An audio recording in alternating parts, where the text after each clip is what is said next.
सास बहू का रिश्ता। निधि और उसकी सास के बीच हमेशा किसी न किसी बात पर अनबन छिड़ी ही रहती है, जिसके चलते दोनों कभी एक दूसरे को समझने और प्यार करने की कोशिश तक नहीं करती। अरे मेरे तो भाग ही फुट गए जो ऐसी बहू मिली। हाय, मेरी तो जिंदगी बर्बाद हो गई। भगवान, या तो अच्छी सास दे देता या फिर गूंगी। इन्हें मेरे सिर बिठाकर कौन से जन्म का बदला ले रहे हैं भगवान। क्या बोली? वही जो आपने सुना। इतनी बड़ी हो गई कि सास से जुबान लड़ाती है। अरे यही सीख कर आई है क्या मायके से? अरे नहीं नहीं, उसके लिए तो ससुराल ही काफी है। मेरी सास ने मुझे बहुत अच्छे से जुबान लड़ाना सिखाया है। हाँ। सास बहू की तीखी नोक झोंक चल ही रही होती है कि दीपू वहां आ जाता है। रिश्ता करते हुए पति पत्नी की जगह सास बहू की कुंडली मिलानी चाहिए, क्योंकि अगर सास बहू का रिश्ता अच्छा नहीं तो उनका पता नहीं, पर पति की जिंदगी तो पक्का झंड है। मुझे अपने सामने कोई झगड़ा नहीं चाहिए। बस करो दोनों। दोनों शांत होकर अपने अपने काम में बिजी हो जाती हैं। दीपू ऑफिस चला जाता है, जिसके थोड़ी ही देर में दीपू की बहन कल्पना का फोन आता है। अरे कैसी है रे बेटा? ससुराल में सब बढ़िया है ना? कोई तुझे परेशान तो नहीं करता? सास की बात सुनकर पास खड़ी निधि हंसकर कहती है, अरे वाह रे ऊपर वाले, खुद बहू को शांति से सांस भी नहीं लेने देती और बेटी से पूछ रही है कोई परेशान तो नहीं करता। अरे मेरी बेटी तुम्हारी तरह नाकारा और बदतमीज नहीं है, इसलिए उससे पूछना बनता है। तो उनकी सास भी आपकी तरह नहीं होगी, इसीलिए उन्होंने कुछ बोला नहीं। और इसी के साथ एक बार फिर दोनों सास बहू के बीच तानों का युद्ध शुरू हो जाता है। फिर कल्पना कुछ देर तक तो फोन पर सुनती रहती है, पर जब दोनों चुप होने का नाम तक नहीं लेती तो वो चिल्लाते हुए बीच में बोलती है, अरे बस करो, यह फोन कान पर लगाए जब मुझसे आप दोनों की बातें सुनी नहीं जा रही तो मेरा बेचारा भाई न जाने किस हाल में होगा। अरे ये सब तेरी भाभी की वजह से है बेटा। तो माँ, आप भी कुछ कम नहीं है। आप दोनों को ही अपना रिश्ता सुधारने की जरूरत है। मैं एक बाबा को जानती हूँ जो रिश्ते सुधारने में एक्सपर्ट हैं। आप दोनों उनके पास जाइए। ना जी ना, मैं ऐसे ढोंगी बाबा में नहीं मानती। देखा, कहा था ना। अरे ये तो हमारे घर में शांति चाहती ही नहीं है। भाभी, एक बार ट्राई करके तो देख लो। इस पर निधि मान जाती है और अगले ही दिन दीपू के ऑफिस जाने के बाद दोनों बाबा के पास पहुंच जाती हैं। सास बहू के बीच रिश्ता कुछ ज्यादा खास नहीं है।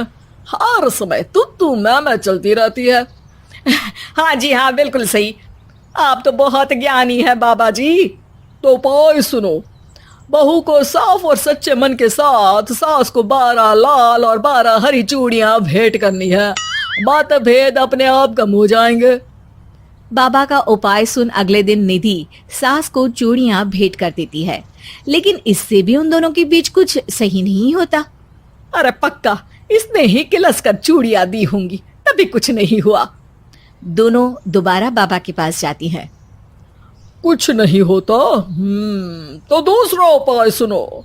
सुबह सूरज निकलने से पहले ही घर की सफाई कर सारा कूड़ा घर से बाहर कर ठंडे पानी से स्नान करना है।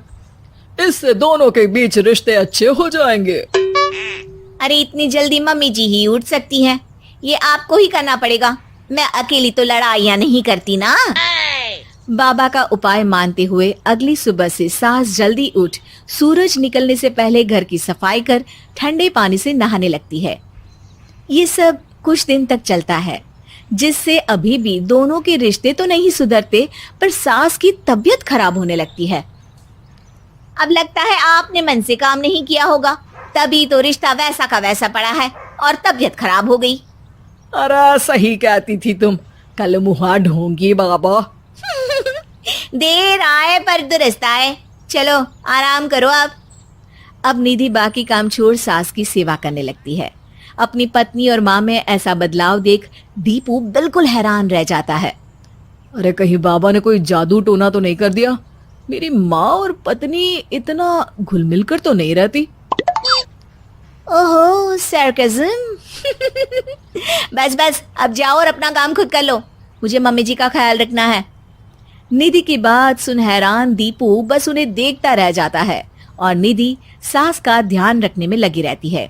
इसी तरह दिन बीतते हैं और निधि आधे से ज्यादा समय सास के साथ बिताने लगती है, जिस वजह से उन दोनों का रिश्ता पहले से अच्छा होने लगता है और वो एक दूसरे को समझने लगती है। बहू, मैं सोचती हूँ एक बार उसे ढोंगी बाबा के पास जाना चाहिए, उसे सबक सिखाने के लिए। अरे पर मम्मी जी, उसकी क्या जरूरत है, हमारे घर में सब ठीक है, फिर वो कुछ भी करे हमें उससे क्या। दोनों के बीच ये बात हो ही रही होती है कि तभी बाबा कल्पना के साथ उनके घर आ जाते हैं। माँ, बाबा आप दोनों से मिलना चाहते थे, इसलिए मैं उन्हें यहाँ ले आई। अरे पर हमें इस ढोंगी बाबा से नहीं मिलना। हाँ, मेरी बहू बिल्कुल सही कह रही है। जो कुछ समय पहले एक दूसरे को मारने को चलती थी, आज एक ही लय में बात कर रही है। आपको अपने रिश्ते के लिए किसी बाबा के नहीं, अपने आप की जरूरत होती है। रिश्ता सुधारने के लिए जरूरी है कि सास बहू को अपनी बेटी और बहू सास को अपनी माँ जैसा समझे और प्यार दे। उपाय तो बस एक तरीका है लोगों को समझाने का कि असली उपाय उनके पास ही है, आपको बस उन्हें समझना है।